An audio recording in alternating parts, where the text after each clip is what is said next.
दोस्तों, हमारी पृथ्वी ही हमारे सौरमंडल पे ऐसा ग्रह है जिस पे जीवन है, क्योंकि हमारी पृथ्वी ऐसी जगह पर है जहाँ ना तो ज़्यादा गर्मी है और ना ज़्यादा सर्दी। हमारी पृथ्वी का वातावरण कई गैसों की परतों से मिलकर बना है। ये गैसों की परतें पृथ्वी के तापमान में संतुलन बनाए रखने का काम करती हैं और सूर्य की पराबैंगनी किरणों से बचाती है।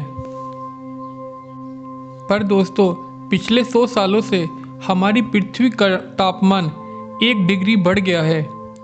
शायद दोस्तों आपकी समझ से ये कोई खास बात ना हो, पर दूसरी तरह से सोचो, अगर एक मनुष्य के शरीर का टेम्परेचर 1 डिग्री बढ़ जाता है तो उसे बुखार हो जाता है, और अगर उसके शरीर का तापमान 5 डिग्री तक बढ़ जाए तो उसे हॉस्पिटल में एडमिट होना पड़ता है। तो सोचो दोस्तों, अभी हमारी पृथ्वी का तापमान 1 डिग्री बढ़ा है, पर अभी वैज्ञानिकों की रिसर्च के अनुसार इस सदी के अंत तक पृथ्वी का तापमान 3 से 10 डिग्री तक बढ़ने का आसार है। तो दोस्तों, ऐसा क्या हो गया जो हमारी पृथ्वी को बुखार हो गया? इसका मुख्य कारण है ग्रीन हाउस गैसें।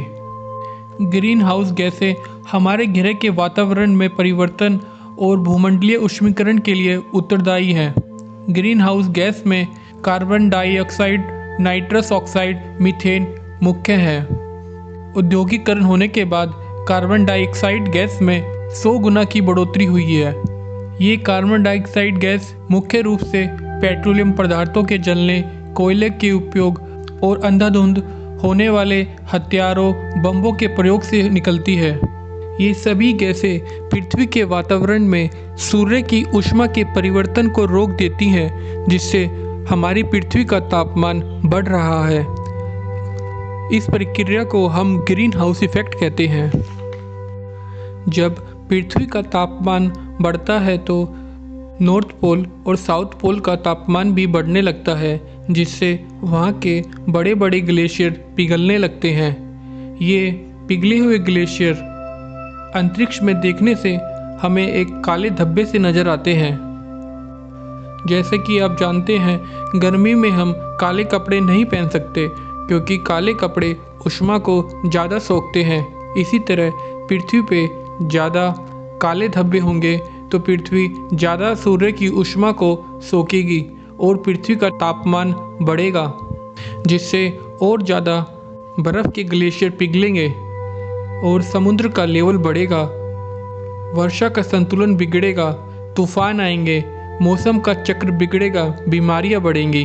दोस्तों, हम बात करें तो 1800 में पृथ्वी का औसत तापमान 8.5 डिग्री सेल्सियस था, जो कि 1950 में 8.7 डिग्री सेल्सियस था और 2000 में 9.4 डिग्री सेल्सियस था, जो कि बढ़ के आज 9.5 डिग्री सेल्सियस हो चुका है। 1800 ईस्वी से अब तक 1 डिग्री सेल्सियस तापमान बढ़ा है।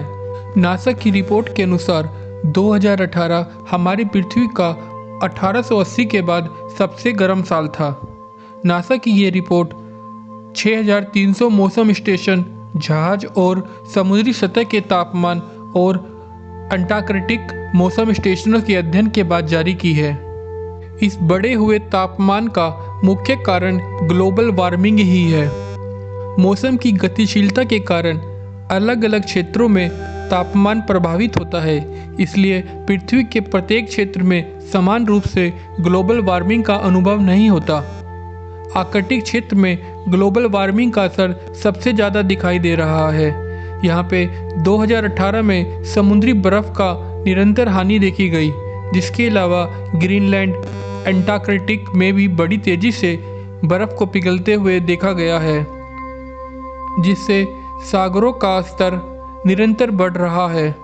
अमेरिकन एजेंसी नासा के जेट प्रोपल्शन लेबोरेटरी के अनुसार समुद्र का सतह के साथ समुद्र की सतह का तापमान भी बढ़ रहा है। जेट प्रोपल्शन लेबोरेटरी ने समुद्री सतह का औसत तापमान और गंभीर तूफानों की शुरुआत के बीच संबंधों को जानने के लिए उष्णकटिबंधीय महासागरों के ऊपर अंतरिक्ष एजेंसी के वायुमंडलीय इंफ्रारेड साउंडर उपकरण के द्वारा 15 सालों का आंकड़ा अध्ययन किया और पाया कि समुद्र की सतह का तापमान लगभग 28 डिग्री सेल्सियस अधिक होने पर गंभीर तूफान आते हैं।